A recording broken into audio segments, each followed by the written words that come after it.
जी नाज़रीन, ॿिए पासे मूंखे मनेड़ो मां ख़बर ॾींदासीं। मनेड़े वेझो तेज़ रफ़्तार कार रोड़ी कैनाल में किरण सबबि 2 ॼणा फौत थिया आहिनि ऐं लाश कढिया विया आहिनि। ॻोठ बोदलो वासी नेब मुलाज़िम ग़ुलाम रसूल डायरी खे बचायो वियो आहे। संदसि भेणवे इलाही बख़्श ऐं भेण हूर डायरी जा लाश कढिया विया आहिनि।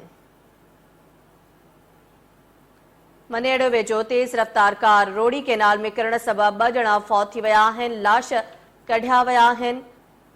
ॻोठ बोदलो वासी नेब मुलाज़िम ग़ुलाम रसूल डायरी खे बचायो वियो आहे। संदसि भेणवे इलाही बख़्श ऐं भेण हूर डायरी जा लाश कढिया विया आहिनि। मनेड़ो मां ख़बर ॾियूं पिया। मनेड़ो वेझो तेज़ रफ़्तार कार रोड़ी कैनाल में किरण सबबि 2 ॼणा फौत थी विया आहिनि। ॻोठ बोदलो वासी नेब मुलाज़िम ग़ुलाम रसूल डायरी खे बचायो वियो आहे। संदसि भेणवे इलाही बख़्श ऐं भेण हूर डायरी जा लाश कढिया विया आहिनि।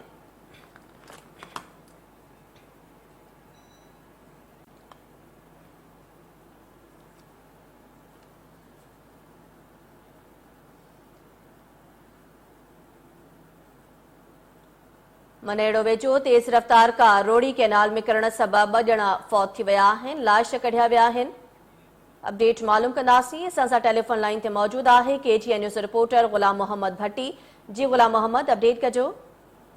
जी शहरबानो आगे ॿुधाईंदो हलां त राति देर सां मनड़ो भरिसां बोदलो डायरी जा रहवासी नेब जो मुलाज़िम डायरी ऐं संदसि भेणियो 35 साला नौजवान इलाही बख़्श डायरी ऐं इलाही बख़्श जी घरवारी 32 सालनि जी हूर डायरी संदसि ॻोठ बोदलो डायरी खां मोरो वञी रहिया हुआ त तेज़ रफ़्तार कार रोड़ी कैनाल में किरी पई, जंहिंजे दौरान मक़ामी माण्हुनि ग़ुलाम रसूल डायरी खे रोड़ी कैनाल मां बर वक़्त ॿाहिरि कढी वरितो ऐं इलाही बख़्श डायरी ऐं संदसि घरवारी जी मक़ामी टोबक ज़रिए 13 कलाकनि जी ॻोल्हा बाद 2 कोचनि जा लाश कार समेत रोड़ी कैनाल मां मशीनरी ज़रिए वाह मां ॿाहिरि कढिया विया आहिनि। जॾहिं त इलाही बख़्श डायरी जी 5 ॾींहं अॻु शादी थी हुई, जेको पंहिंजी घरवारी ऐं साले सां गॾु संदसि ॻोठ बोदलो डायरी खां मोरो दावत खाइण लाइ वञी रहियो हो त वाक़ियो पेश आयो आहे।